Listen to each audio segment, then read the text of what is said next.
G'day, IB psychologist. IB health psychology. We're looking at the biopsychosocial model, the BPS model for short. Let's call it that. It might be easier.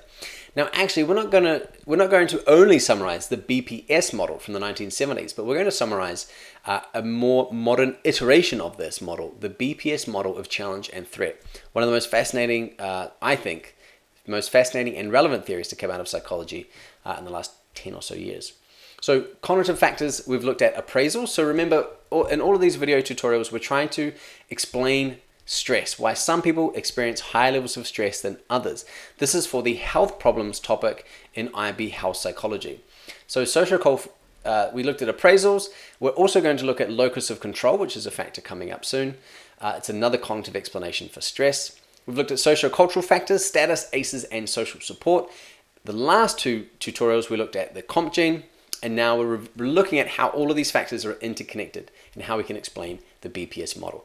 Pretty easy to understand if we just go by the title, right?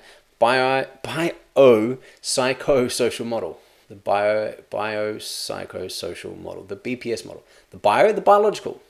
The psycho, the psychological, the social factors. What is this suggesting? Well, applied to health, this means that your health is a combination of biological, psychological, and social factors. Now, that's just kind of an inherent fact, a self-evident fact. We just know that now, right? But that wasn't always the case. So the BPS model was a reaction to the biomedical model. So in the 1950s and 60s, there was a lot of new research and a lot of new studies and new discoveries coming out about drugs and drug therapy and about how these drugs can affect the brain. And so if you can change the brain chemistry and reduce symptoms of disease, then this is suggesting, right, okay, then health must be to do with the biological factors only. But George Engels in 1977 proposed this other model, saying, look, we can't just focus on the biological aspects of health. We have to consider the psychological and the social aspects as well. Now, that's pretty much all there is to know about the BPS model. Not a lot to say there, right? But make sure you can remember George Engels, 1977, and it's a response to the biomedical model if you're writing about the biopsychosocial model. All right. Okay, and so here, when we look at health and in the resources that we're looking at in stress for health psychology, we've looked at, in previous lessons, the brain, genetics, hormones is coming up soon, and the stress response. These are all factors that are involved in stress. Social factors like social support, ACEs, how we go to school, academic stress, social support, psychological appraisals, locus of control, our health beliefs, and things like self-efficacy, and even personality traits. But there's also overlaps here. So we can see that in previous lessons, we saw how adverse childhood experiences can affect development of the brain, like in the amygdala. And, right, so that's a combination here. Or even how our social status might influence our appraisals, or how social status influences the brain's response to stress. We saw that in Rahal et al. Study. Or how appraisals influence the stress response, like in Lazarus' study. Now, there's not many of these that look at all three of these factors. Now, why is that? Well, one reason is that's a really difficult study to figure out, to plan, to design, to look at three separate factors. Usually in research, in psychology, we have a correlational study, two covariables, or we have an experiment, an independent variable, dependent variable. You could have a multiple regression analysis that's predicting a chain of events. But in order to do that across biological, psychological, and social factors is really tricky. And the more factors we introduce into that model and into these studies, then the more possible confounding variables there are, and the harder it is to control the study. So that is one possible limitation of the BPS model. That's very hard to test the interaction of three separate factors, let alone all of the possible factors that might be combined in something as complicated as our physical and mental health. Okay. Now, I'm going to explain a couple of things here about expressive suppression because this is included in one of the key studies in this lesson. So expressive suppression is an emotion regulation strategy. Like cognitive reappraisals is one way we regulate our emotion, right? Think regulate to control. We control our emotion through cognitive reappraisal. It's not so bad, it won't be that, it's okay, everything's going to be all right. Expressive suppression is more like ignore it, push it down, hide it away. Right? This is what this strategy is about. So It's, hide, inhibit, or reduce any behavior that shows your emotion, right? Just think like, okay, I'm just going to push it down. I'm going to suppress it. So I like to think of this metaphor about expressive suppression, right? Oh, this duck doesn't he look okay? Doesn't look okay. But we don't see what's happening under the water, right? He's swimming against the current, little feet are paddling like crazy. What's interesting, in Japan, they have the, I think there's an old saying about being the duck. They use the duck as the metaphor to how to handle stress. Very different to a Western approach, right? This is very much the expressive suppression idea between, just hide it away, deal with it quietly, deal with it privately, don't let anyone see it. Not sure that's great advice, but that's just a cultural difference in how we handle stress.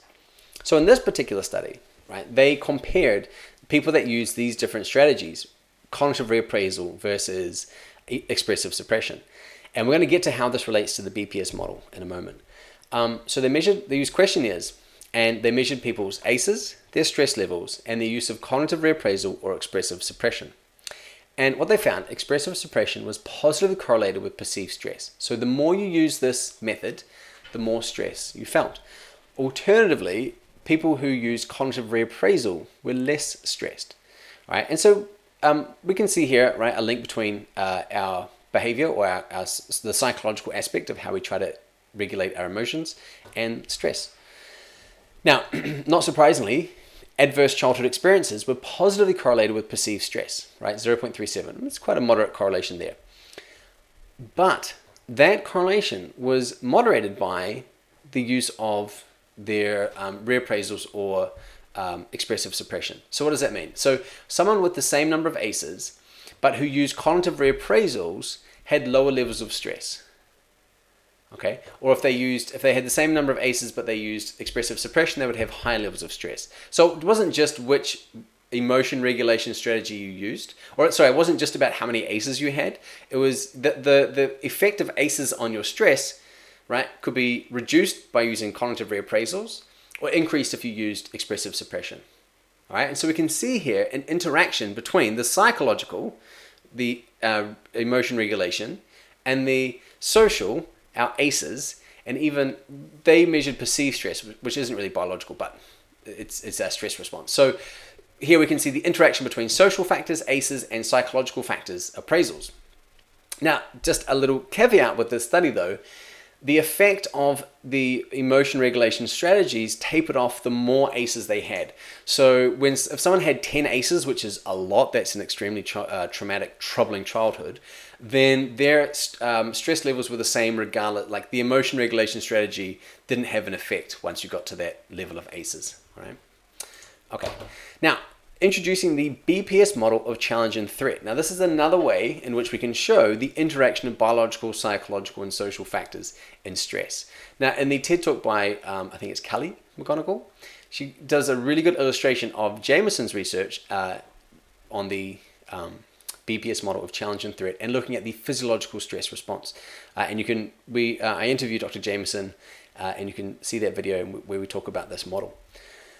So one of the strengths of the BPS model is it's been applied to various fields, so including stress and emotion, and that's where the model of challenge and threat comes in. Okay, so the key aspect of this model is that depending on your reappraisal of a stressor, you're going to have a different stress response, all right? So a stressor happens. Let's use the exams. This is my example of a stressor. Okay, if you have a challenge appraisal, that means that you think you have more resources than demands. You've got enough time, you've got enough brain power, you've got enough help, you've got enough fantastic IB psychology textbooks and YouTube videos to help you with the exams. You're like, I've got all the resources I need to meet the demands of this exam. You're going to have that's a challenge appraisal. You're going to have a physiological challenge response, right? And that is going to improve your cognition and your performance. That was the narrow image of the arteries, right? So more higher cardiac output, more blood pumping from your heart, right? Which is just more oxygen flowing through the brain and the body.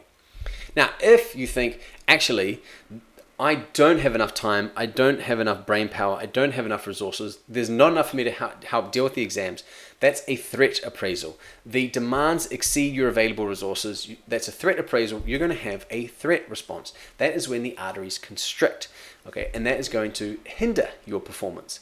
So this is the crux of the BPS model of challenge and threat. Depending on a challenge or threat appraisal will influence your physiological reaction to the stressor.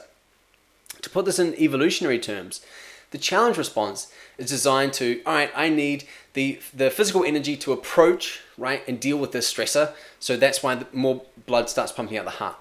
The threat response is, right, I'm going to get harmed here. I'm going to get hurt. This is your body shutting down to protect itself, to minimize the damage that's going to happen.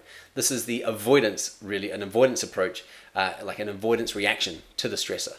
Okay, and so this is it here. This is the threat response. Everything shuts down. Challenge response opens up, more blood flowing. Okay, so I really like this example to support the BPS model, the biopsychosocial model in health psychology, because there's a lot to explain here, and it's really relevant. And you can re-examine Jameson's key studies earlier in the video tutorials on appraisals, and actually those studies were under the reappraisals. So I'll put a link in the description for those studies as well. So how does the BPS model explain stress? This can be pretty tricky, so let me explain it with these slides. Okay, so a threat appraisal in the BPS model is when you don't have the resources to cope. Now that's the very definition of stress according to the popular definition, when the demands are exceeding or taxing the resources available. So that's one way in which the BPS model explains stress, right? We have that stress response when we don't have the resources to cope. So those who use threat appraisals more frequently. Now this is where we're not only explaining stress as the health problem, but possibly also using the BPS model to explain other health problems. Because if you use a threat appraisal more frequently, you might have more risk for chronic stress and stress-related illnesses because of the differences in physiological responses to stresses. That constricted arteries, and high blood pressure, all of that results in long-term risk for more health problems. Okay, and so not only it's kind of the appraisal. This model, really, you're already stressed. It's just how you channel that stress that it's explaining. And so here we're really looking at explaining other health problems.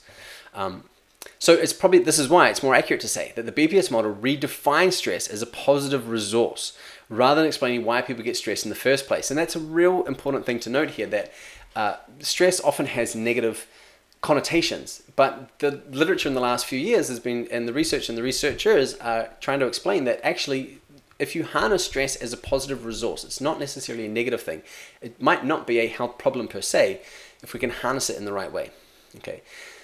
All of that is, I tried to explain so you can answer these guiding questions in the workbook, but I think what's probably more important here is that we're not really using the BPS model to explain stress perhaps, but understanding the BPS model and understanding the BPS model of challenge and threat and using that to explain why people are more at risk or not of other health problems.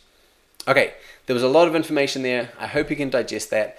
The BPS model is kind of tricky. That's why if you look at the health psychology exams, there are the determinants and there's the health problems.